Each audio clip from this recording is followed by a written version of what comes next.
17-year-old Sharon Kong takes the bus just about everywhere. To hear that someone is out there attacking young women just like her is a scary thing. To hear like that kind of thing, it's really dangerous for me, and it makes me like open my eye more and to see what other people like might do at this, especially during the night and stuff.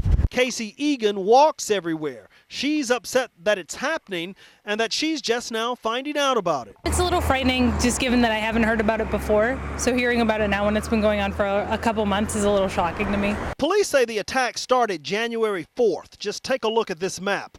They say the groper first attacked in the area of South 288th Street and Pacific Highway, then recently started groping women near the mall at South 320th Street and Pack Highway. The majority of the victims being young, 14 to 20, petite in nature, they're physically small. Investigators say he is a white man, 24 to 30 years old, 5 feet 6 to 5 feet 8 inches tall, 160 pounds with a medium build, shoulder-length reddish-brown hair with a clean-cut red beard.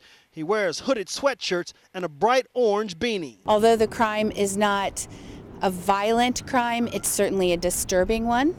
And it takes people off their mark, and it's offensive to women. Not violent yet, and police want to stop him before someone gets hurt.